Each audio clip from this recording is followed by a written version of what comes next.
what you also need to be prepared for when you're building a community is to feel like this. So, so I guess I was about here in my ground zero days, and it took me a while to come up here. Did my animas, yeah, we're going to train with animas. I was about here. And then I guess for about 12 months, I was still below the surface. I was doing my, that will work. I was doing my 80% laying the foundations, and I wasn't really getting a lot of paid client work in proportion to what I was doing. But all of a sudden, the community took on a life of its own, and it built momentum, especially with the awards that started coming in. And believe me, you know, I consider myself a good coach because I've been trained well. Thank you, Nick and Anas. But you know, I'm not the world's greatest coach, and yet I won 2 amazing awards and got into the finals. But it wasn't because of the coaching work I do. It was because of the community stuff that I do. And yeah, okay, they recognised an inspiring coach. But all of that took a while to lay those foundations. So I would say, don't lose patience. Another great example, some of you will know, I'm looking at Sarah again, is the analogy of bamboo.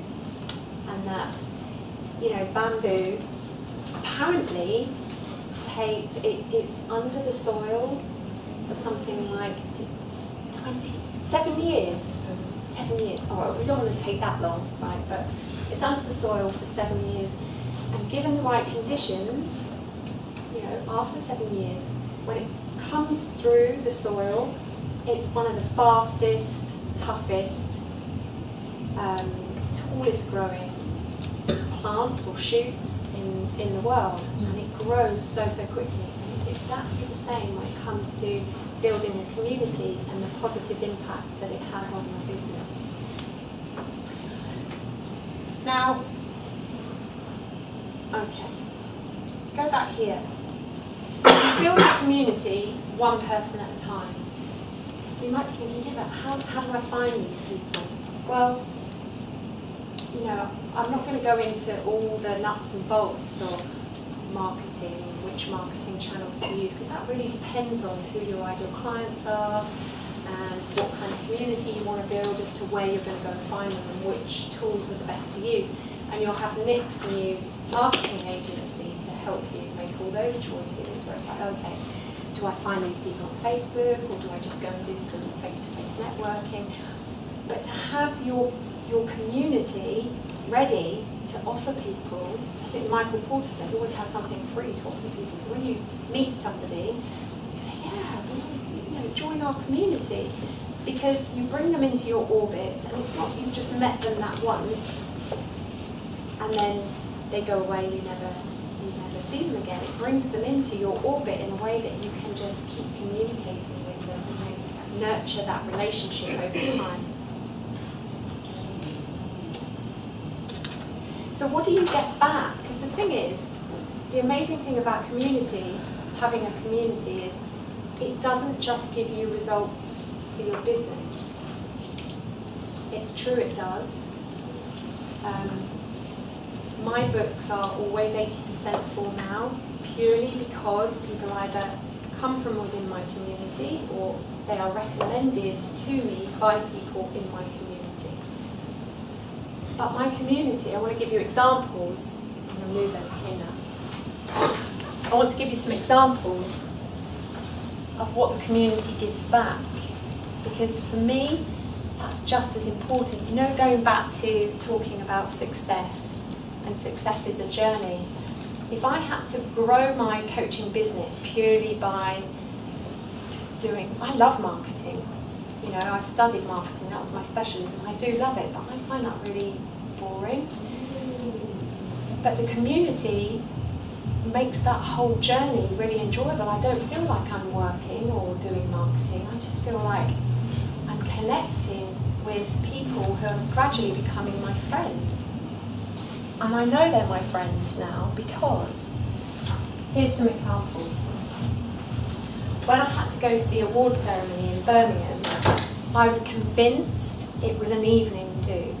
So I had my formal dress, had my shoes, had it all sorted, what I was going to wear. And then the night before, so my children had to go and stay with my mum, and my mum said, no, staying with my dad, because my mum was coming with me. She's my biggest fan, so she's coming to the grandson. And my mum said, okay, so what time are you picking me up tomorrow?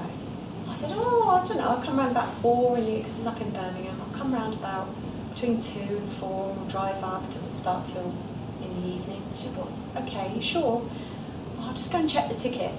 I checked the ticket, and it was a daytime event. And because it was in Birmingham, it meant, oh my gosh, we better leave now. And then I thought, but if it's a daytime event and not an evening, what am I going to wear? I haven't got a clue. Massive panic. So I had literally an hour to pack. So I got all these outfits, I lined them up on my bedroom wall, and I posted them out to the members of my community, going, help! What shall I wear? And I kid you not, within 5 minutes, I had about 28 replies getting, oh, pink one, Nick, that'll really suit you. Oh no, the blue one, oh, do you think? Oh, well, you could go with either. And all these comments, and they were really well thought through. And they were so supportive. And that's just a very simple, basic example. But the other thing that the community gives is courage and support to do things that are even bigger than yourself, that you perhaps wouldn't be able to achieve all by yourself. And examples of that.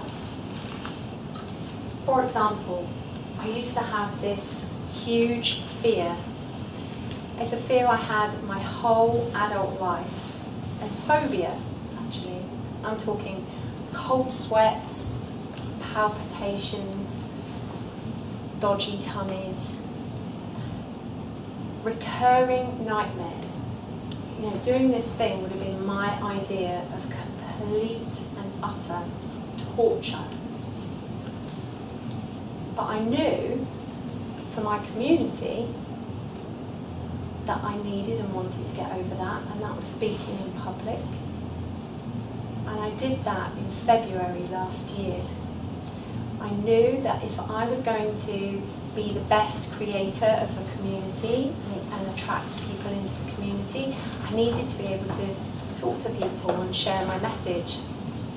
And it was only that desire and having a few people in my community and their support and encouragement that I was able to get over my phobia of public speaking, and I definitely wouldn't have been stood here today without my community.